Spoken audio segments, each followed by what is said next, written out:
Good day, royal wreckers and scandal chasers. Imagine this: the former boss of Victoria's Secret, the man who built an empire of supermodels, gets a random, out-of-the-blue message from Prince Andrew, and what follows is so creepy, so unhinged, so catastrophic that it's blowing the lid off everything we thought we knew about the disgraced Duke of York. Not a polite chat. Not a business deal. Something so bizarre the CEO is now spilling in court documents that make Andrew look like he's still operating like it's 2000 all over again. This isn't just another Epstein footnote. This is the kind of revelation that should end careers, topple defenses, and make the entire monarchy sweat. Welcome to Crown UK Alert, where we don't just report the rot, we expose how deep it still goes. Quick favor: if this bombshell has your jaw on the floor, smash that subscribe button right now. Over 92% of viewers haven't yet. It's free, takes a second, and keeps us dropping these nuclear truths. If you did, absolute legend. Now let's tear this apart before the palace tries to bury it. The story exploded this week in the middle of Prince Harry's High Court battle against Associated Newspapers, but the real grenade is buried in a new witness statement from the former Victoria's Secret CEO himself. Out of nowhere, no warning, no context, Andrew reaches out. The CEO describes it as bizarre, completely out of the blue. What does the man who once ran the world's biggest lingerie brand say next? He claims Andrew wasn't asking for investment tips or royal patronage.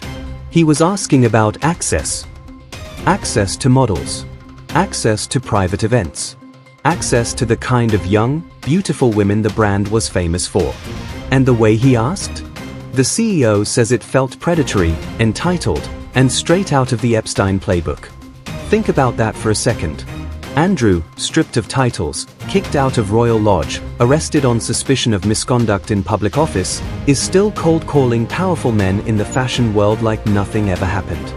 This is the same Andrew who swore under oath he barely knew Epstein, the same Andrew who settled with Virginia Giuffre, the same Andrew whose alibi has more holes than Swiss cheese.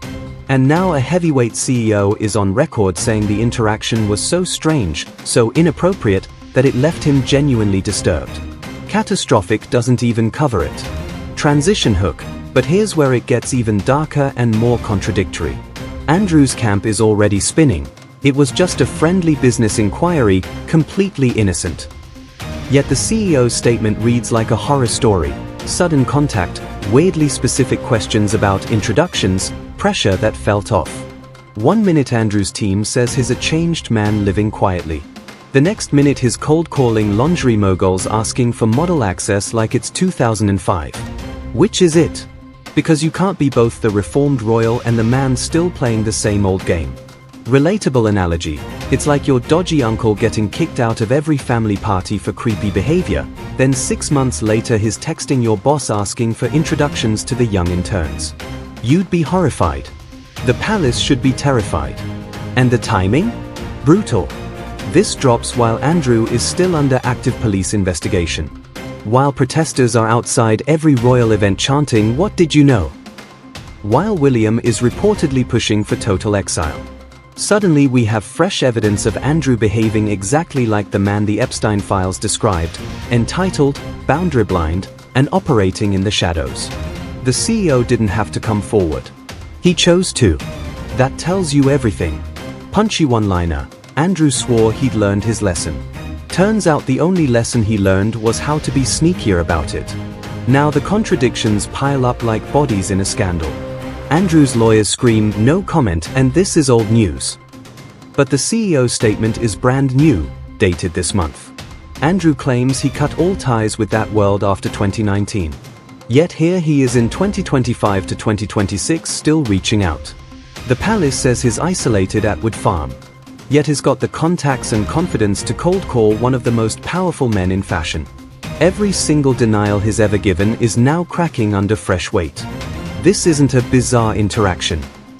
This is a pattern screaming back to life. Valuable insight. This is why the monarchy's move-on strategy is collapsing. They stripped the titles, took the house, hoped the public would forget. But every time they think it's buried, another powerful outsider steps forward and says, "Actually, he tried it with me too." The CEO isn't some random tabloid source, he's a billionaire who built an empire. When someone like that goes on record calling Andrew's approach disturbing, the public doesn't just raise an eyebrow, they raise hell. Sarcastic aside, funny how Andrew always claims he's the victim of a witch hunt, until another witch from the fashion world steps forward holding receipts. At this rate, the only thing left to hunt is whatever dignity he has remaining. And the bigger picture? Catastrophic for the firm. William wants a clean slate before he becomes king. Charles is trying to protect what's left of the institution. Yet every new revelation drags them back into the Epstein swamp. This isn't ancient history, this is Andrew still acting like the rules don't apply to him in 2026. The CEO's statement doesn't just embarrass Andrew. It embarrasses every royal who ever defended him, every aide who looked the other way, every statement that said the matter is closed. This is the moment the mask doesn't just slip, it shatters. A former Victoria's Secret CEO, a man who knows beauty, power, and the dark side of both worlds, saying Andrew's approach was out of the blue and deeply wrong. If that doesn't make your skin crawl, nothing will.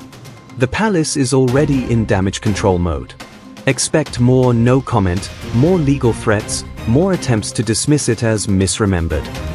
But the statement is in court documents now. It's public. It's permanent. And the internet is already on fire. That's your Crown UK alert detonation on the bizarre, disturbing, and frankly catastrophic interaction that proves Andrew hasn't changed one bit.